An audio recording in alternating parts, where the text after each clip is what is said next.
오늘 주시는 하나님의 말씀은 마태복음 5장 6절 말씀입니다. 제가 봉독해 드리겠습니다. 의에 줄이고 목마른 자는 복이 있나니 그들이 배부를 것이며. 아멘.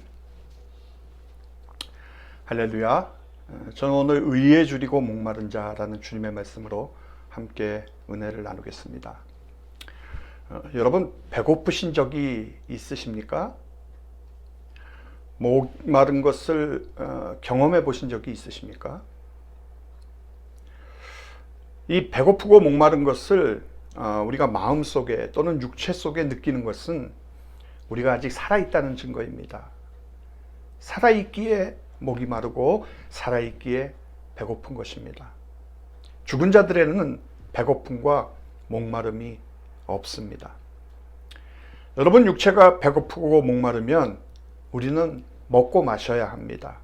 그렇듯이 우리의 영혼이 목마르면 우리가 하나님 앞에 나와 예배를 드리고 찬양을 하면서 그 목마름을 해결해야 되는 것입니다. 오늘 예수님은 의에 줄이고 목마른 자는 복이 있나니 그들이 배부를 것이며 라고 말씀을 하십니다. 여러분, 의에 줄인다는 것이 무슨 뜻일까요? 의에 줄인다.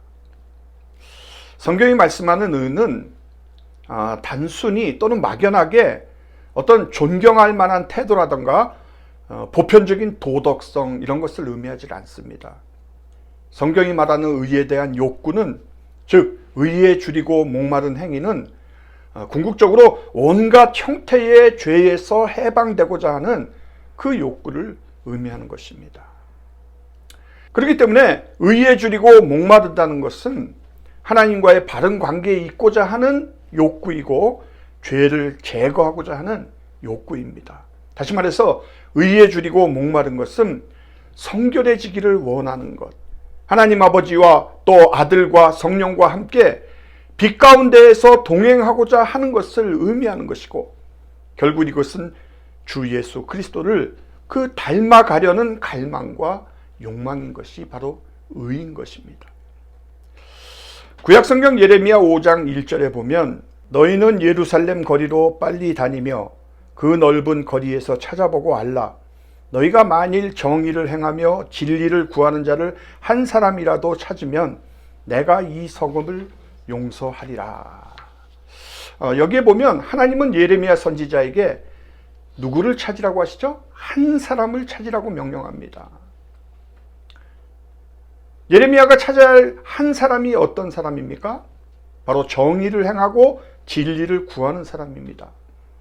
이 한 사람을 찾기 위해서 예레미야 선지자는 급하게 온 예루살렘 거리를 샅샅이 조사를 했습니다. 그런 사람 한 사람만 찾으면 하나님께서 이 성 예루살렘을 살리라고 말씀하셨기 때문입니다. 근데 문제는 아무리 찾고 찾아도 그런 사람이 없다는 것입니다. 어딘가에 한 명쯤 있을 법도 한데, 혹시 기도하는 사람들이 모인 성전에 가면, 아니면 시장이나 사람들이 많이 모인 길거리 어딘가에서 그런 사람을 찾을 수도 있을 만도 한데, 그런데 그 어디에도 그런 사람을 찾을 수가 없었습니다. 결국 예루살렘은 하나님의 심판을 피할 길이 없습니다. 너무나도 안타까운 현실입니다. 여러분, 왜 소돔성이 멸망을 당하고 말았습니까? 하나님이 찾는 의인 10명이 없어서입니다. 우리가 알다시피 하나님의 사람 아브라함은 소돔성에 살고 있었던 그의 조카인 롯과 또 그의 가족을 위해서 하나님께 중보기도를 했습니다. 아무리 소돔성이 죄악의 도성이라 하더라도 그 성에 의인이 있다면 그 의인을 소돔성과 함께 멸망시킨다는 것은 하나님 정말 부당하지 않습니까? 라고 그렇게 아브라함은 기도했습니다. 그때 하나님은 아브라함에게 약속하셨습니다. 의인이 10명만 있어도 그 소돔성을 멸하지 않겠다. 그러니까 하나님은 소돔성의 죄보다도 의인 10명의 무게를 더 무겁게 생각을 하신 것입니다. 그러나 그 멸망당한 도시 소돔성에는 의인 10명이 없었다는 것입니다. 분명히 소돔성에는 하나님의 백성인 롯과 그의 가족이 살고 있었습니다. 롯은 그 소돔성에서 당연히 하나님의 의를 갈망하면서 살아야 했습니다. 근데 불행하게도 롯은 그렇지 않았습니다. 그는 소돔성의 화려한 죄의 문화에 푹 빠져서 살았던 것입니다. 그러니까 그에게는 의에 대한 갈망이 없었어요. 의에 대해서 줄이고 목마르질 않았던 것입니다. 결국 소돔성이 멸망할 때 그는 모든 것을 잃어버리고 말았습니다. 자, 한순간의 포만감을 위해서 영혼을 파는 사람들이 있습니다. 우리는 그 사람들을 에서 병자라고 합니다. 이삭의 쌍둥이 아들 에서와 야곱이 있었습니다. 어느 날 동생 야곱이 집에서 팥죽을 끓이고 있었는데 마침 사냥에서 돌아온 형 에서가 야곱에게 배가 고파 죽겠으니 팥죽을 달라고 요청을 했습니다. 그러나 야곱은 거절을 하면서 정 팥죽이 먹고 싶으면 형이 가지고 있는 장자권을 자기에게 달라고 요구를 했습니다. 여러분, 야곱이 장자권을 그토록 원한 이유가 무엇입니까? 어느 나라나 어느 시대나 장자의 명분, 즉 장자권은 대단히 중요하게 여겼던 것입니다. 그것은 가정이나 가문을 책임지는 그 대표성을 가질 뿐만이 아니라 선조들의 유산을 상속받는 문제와도 관련이 있기 때문입니다. 근데 야곱과 에서가 속한 그 아브라함의 가문의 장자권은 일반적인 경우와 다른 특별한 요소들이 있었습니다. 이는 단순히 가문을 대표하는 것이나 상속권만의 문제가 아니라 하나님과의 연관성, 그리고 아브라함과 이삭으로 이어지는 그 장자권 안에는 구속의 언약을 계승하는 내용이 포함이 되어 있기 때문입니다. 하나님께서 아브라함에게 약속하신 것이 무엇입니까? 그의 씨를 통해서 메시아가 나오실 거라는 그런 메시아를 통한 구속의 성취가 가장 강력한 중요한 핵심의 내용입니다. 그러므로 야곱이 장자권을 원한 것은 단순히 가문의 머리가 되겠다든가 조상들의 유산을 더 받겠다는 그런 의도가 아니라 메시아를 통해서 이루어지는 그 구속의 은혜와 영원한 생명으로 이어지는 그 영원한 가치를 본 것입니다. 결국 야곱은 하나님께서 이루어 가실 그 위대한 구속의 역사에 동참을 해서 자신과 후손을 통해서 성취되는 것을 그가 원했던 것입니다. 근데 형 에서는 어땠습니까? 배가 고파 죽겠는데 장자권이 무슨 필요가 있느냐라고 하면서 맹세를 한 후에 동생인 야곱에게 장자권을 넘겨주고 말았습니다. 이것은 무엇을 말하는가 하면 그가 하나님 없이도 살 수가 있다고 생각한 그런 인물이었다는 것입니다. 그에게는 하나님의 함께 하심이 별로 중요하지 않았던 것입니다. 그는 하나님이 없어도 충분히 자기 인생을 스스로가 성공적으로 만들어갈 수가 있다고 그렇게 여긴 것 같습니다. 그래서 구속의 언약이나 하나님의 나라, 또 영원한 생명과 같은 것에는 별 관심이 없었습니다. 그의 관심은 오직 현실의 삶에 있었습니다. 그래서 어리석게도 그토록 중요한 장자권을 팥죽 한 그릇에 양도하고 만 것입니다. 근데 결과가 어떻습니까? 그렇게 하찮게 여겼던 그 장자권이 그들 각자의 인생과 그들의 미래와 또 역사와 영혼을 바꾸어 놓았습니다. 여러분, 이 일에 대해서 히브리서 기자는 이렇게 기록을 하고 있습니다. 혹 한 그릇 음식을 위하여 장자의 명분을 판 에서와 같이 망령된 자가 없도록 살피라. 너희가 아는 바와 같이 그가 그 후에 축복을 이어받으려고 눈물을 흘리며 구하되 버린 바가 되어 회개할 기회를 얻지 못하였느니라. 사랑하는 여러분, 오늘날의 현대인들은 이 에서병에 걸려 있는 것 같습니다. 일순간의 쾌락과 영광을 위해서 굶주린 맹수처럼 육신의 욕망을 채우려고 분주하게 바쁘게 돌아다니고 있습니다. 그래서 영혼이 피폐해져서 하나님을 부인해버릴 그런 지경에까지 이르렀고, 열심히 뛰어다닌 결과 원하던 부와 명예와 인기를 얻었는지는 모르나 그 세상적인 배부름은 오래가질 못하고 결국 그들은 에서와 같이 후회를 하며 그리고 눈물을 흘리며 통곡을 할 것입니다. 여러분, 우리는 어떻습니까? 우리 앞에도 이 장자권이 놓여 있습니다. 에서처럼 자신의 힘과 능력을 의지해서 땅에서 성공적인 인생을 만들어 갈 것인가? 아니면 하나님을 나의 하나님으로 삼고 그의 소유된 백성이 되어서 그리스도를 통해 주어진 그 영원한 복음의 언약에 동참하기 위해 살 것인가를 우리가 선택을 해야 합니다. 이것이 곧 한 그릇 음식을 선택할 것인가, 장자권을 선택하실 것인가 하는 선택인 것입니다. 그래서 만일 우리가 자신의 능력만을 의지하고 세상에 보이는 것에 가치를 두고 영원한 것을 가벼이 여긴다면 우리는 분명하게 에서처럼 망령된 자들이 될 것입니다.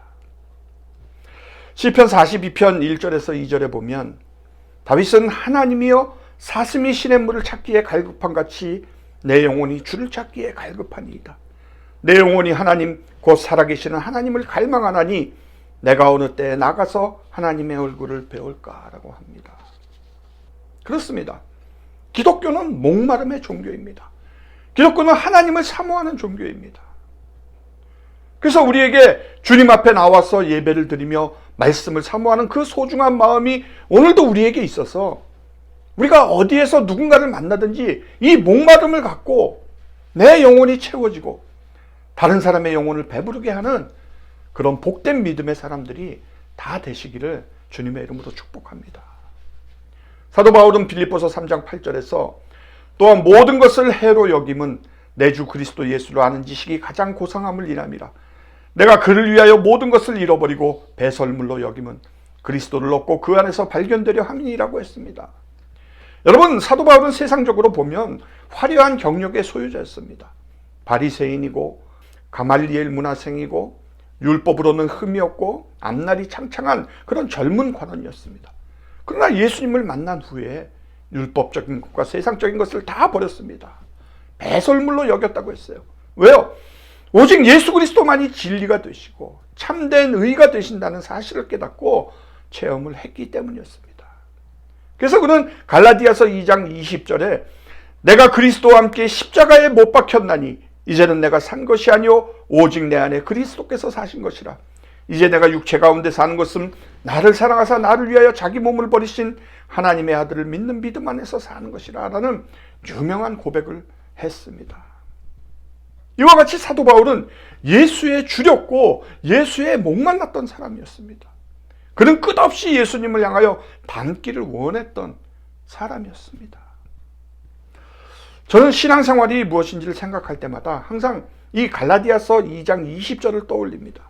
나를 사랑하사 나를 위하여 자기 몸을 버리신 그 하나님의 아들을 믿는 믿음 안에 사는 것이 바로 신앙생활이기 때문입니다.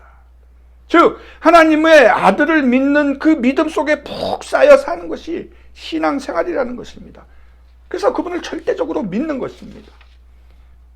밤이고 낮이고 그분을 의지하고 그분의 이름을 부르고 그분을 믿고 그분을 따르는 것입니다. 이것이 신앙생활입니다. 여러분, 그렇다면 내가 믿고 의지하는 그분이 누구시냐는 거예요. 나를 사랑하사 나를 위하여 자기 몸을 버리신 하나님의 아들이라고 성경은 말씀합니다. 여러분, 하나님의 아들이 나를 사랑하셨다고 합니다. 말만으로만 사랑한 것이 아니라 참으로 나를 위해 내가 필요하기 때문에 자기 생명을 십자가에서 희생하셨다고 합니다. 여러분, 이 예수님을 정말 깊이 생각해 보신 적이 있으십니까? 하나님의 아들이, 거룩하신 하나님의 아들이, 하늘과 땅의 모든 권세를 가지신 창조주 그 하나님이 그분이 나 같은 것을 너무나 사랑하셔서 나를 위하여 죽으셨다는 것입니다. 여러분, 그렇다면 이 예수님에 대해서 더 알고 싶은 갈증이 없으십니까?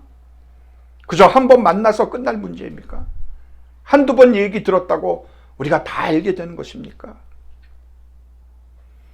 우리가 구원받은 것은 사실이지만 예수님을 완전히 안 것은 아닙니다. 우리는 부분적으로 알고 있습니다.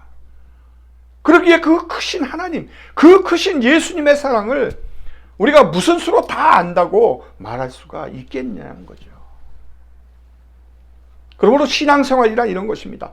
나를 사랑하사 나를 위하여 자기 몸을 버리신 예수님이라니 내가 무엇인데 그분이 나를 그렇게 사랑하셨을까? 그래서 그분이 어떤 분인가를 알고 싶고 그분을 만지고 싶고 그분 얼굴을 가까이 가서 들여다봤으면 좋겠고 그분하고 하룻밤만이라도 같이 있어봤으면 좋겠다라고 하는 그 갈증과 배고픔을 가지는 것이 바로 신앙생활인 것입니다. 이렇게 주님을 알고 싶어하고 주님을 갈망하고 그 사랑에 대한 비밀을 좀 더 이해하고 싶어서 마음의 갈증과 배고픔을 가지고 주님 앞으로 날마다 나오기를 원하는 사람이 바로 오늘 예수님이 말씀하시는 의에 줄이고 목마른 사람인 것입니다. 사랑하는 성도 여러분, 그러므로 이제 우리는 줄임과 목마름의 대상을 바꿔야 합니다. 재물과 인기와 명예와 쾌락을 구하기보다는 먼저 하나님의 나라와 그 의를 구하는 그런 거룩함이 있어야 합니다. 하나님께서는 그 일을 위해서 우리를 부르시고 부르신 의를 의롭다고 하셨습니다. 그러기에 오늘날 이 시대를 살아가는 우리 그리스도인들은 그 의에 대한 줄임과 목마름을 가져야만 합니다. 육체의 소욕을 이기기 위해서 성령의 충만함을 사모해야 하고 사슴이 시냇물을 찾기에 갈급한 같이 정말 그런 간절한 심정으로 하나님의 말씀을 사모해야 하는 것입니다.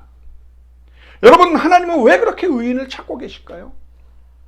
그건 분명한 것입니다. 의로운 한 사람으로부터 이 세상이 건강해지고 그 의로운 한 사람이 이 세상을 살릴 수가 있기 때문입니다. 교인 수가 많아지고 교회당 건물이 커진다고 해서 이 세상은 변하지 않습니다. 세상의 변화는 오직 의를 갈망하는 그 사람으로부터 시작될 수가 있는 것입니다. 여러분, 세상과 같아서는 세상을 변화시킬 수가 없습니다. 세상과 다른 사람, 세상 사람들이 갈망하는 것과 전혀 다른 그 하나님의 의를 추구하고 진리를 찾는 그 한 사람이 부패하고 더러운 이 세상을 바꿀 수가 있는 것입니다. 그러므로 오늘 저와 여러분들이 의에 줄이고 목마른 그 한 사람이 될 수 있기를 주님의 이름으로 축원합니다.